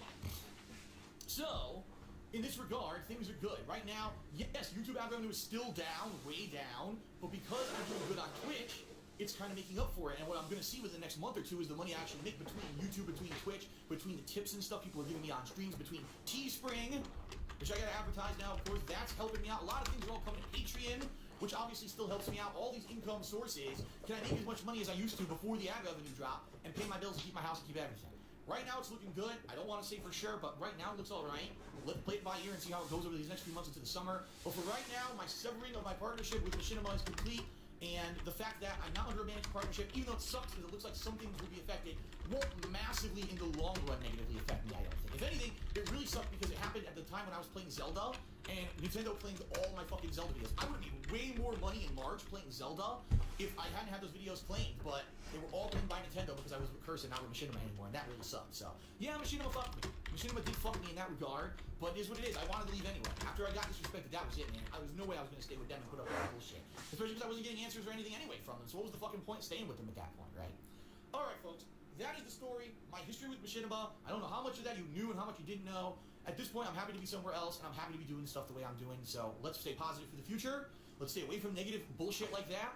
And thanks for watching. I know this was a super long video. Hopefully you found it cool.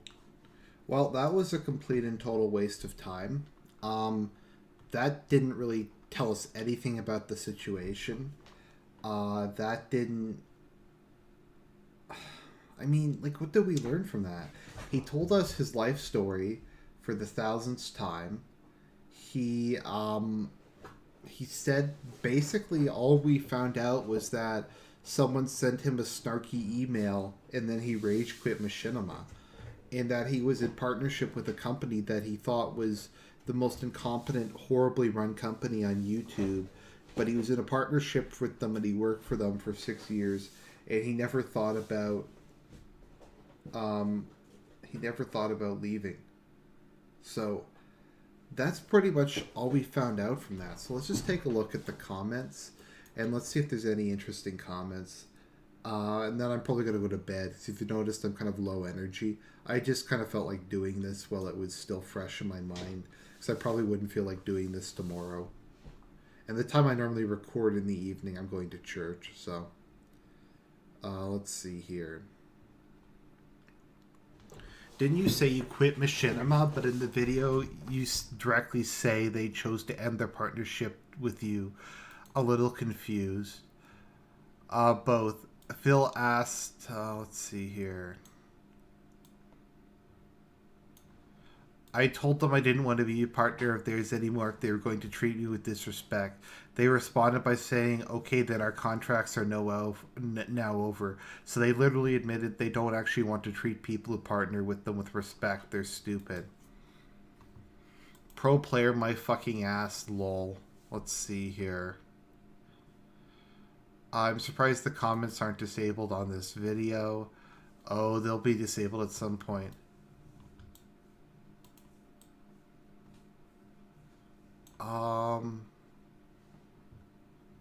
Good luck, Phil. First, I noticed your comments about being white at the end. Phil, care to expand on that? Were you talking about affirmative action? Let's see here. Okay, DSP's talking about something kind of interesting. Okay, we got some fucking clickbait channel with a girl's ass. All right. You got fired. You can only fool yourself at this point. You're a shallow of a man. um, that thumbnail was gold. You got your ass wrecked, son. This channel is dead. Your career is dead. Hang it up. Nice sideburns. Let's see here.